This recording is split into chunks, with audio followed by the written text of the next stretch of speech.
time for an overreaction. Can I take a quick boat ride over to Meatball Island? Braggs, do I have permission? Permission granted. Okay. We're just going to pull up to Meatball Island here a little bit because as I was watching the film on Tyson Bagent, I was almost out loud in my office going, Adam, don't be an idiot. It's still the preseason. Don't be an idiot. And then I would watch the next play and I'd go, guy's good. He's good. He's actually good. Yeah. Okay. Yeah. So, yeah, he is. Let's just get the caveat out of the way right away. If it's week 1 against a pretty good Packers defense, by the way, it probably looks different. I'll hand you that. But just in the context of a developmental quarterback to keep on the roster who might have some actual upside as an eventual NFL starter, and who, in the meantime, unless P.J. Walker gets his shit together, might actually be in play for the backup job. I like what I see. So you go back, you watch the film, the end zone angle a lot of times gives you an idea of what the quarterback's doing at the line of scrimmage. And this dude's walking up there, okay? He's been in 3 different offenses in college. He's thrown 2,000 passes, as we talked about, all-time record for touchdowns. He's been in multiple different offenses with 3 different offensive coordinators at Shepherd. He's had to learn a lot of different football. He has seen probably every kind of defense you can possibly see, even if it was at the D2 level. He's seen it. And he's walking up to that line of scrimmage on Saturday night, and you could see his eyes, left, right, okay, we're checking to this. And by the way, he talked about this, and we know this about the Bears offense. There's pretty much 2 plays in every play. That's part of what this Luke Getsy system is. And that's, quite frankly, to some extent, a little bit of what Justin Fields, I think, why there's been an adjustment period, which is fair. There should be an adjustment period. But Tyson Bagent and Luke Getsy headed off at the Senior Bowl.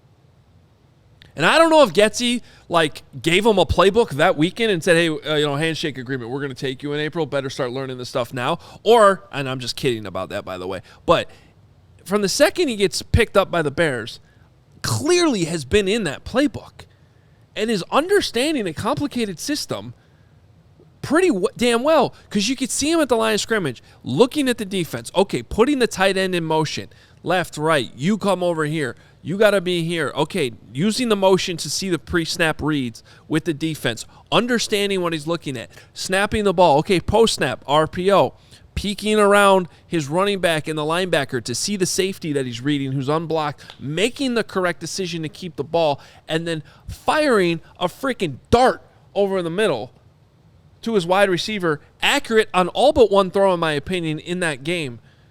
It was impressive. Even if it's just a preseason game, it was honestly the mental stuff that, going back through the film, that you don't quite appreciate live in the game, that really stood out to me. It was impressive. So that's why I got so excited, was watching it, because he looked composed.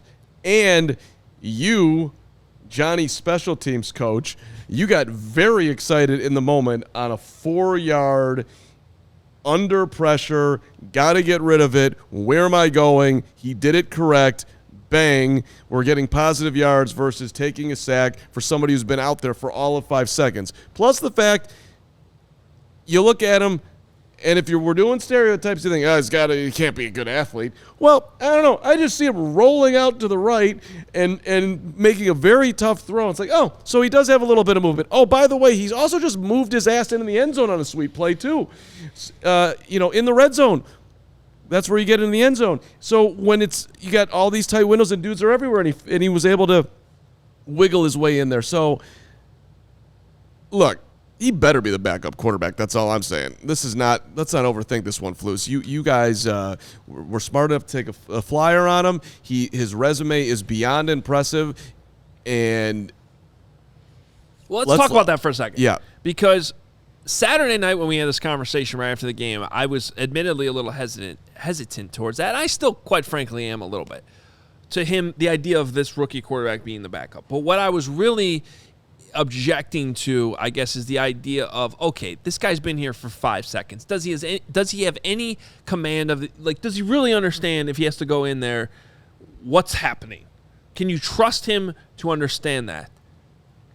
So in the P.J. Walker versus Tyson Bagent conversation, though, is that what P.J. Walker's struggling with a little bit too? Because let's not forget, this is new to him. Right. This is his first year in the system.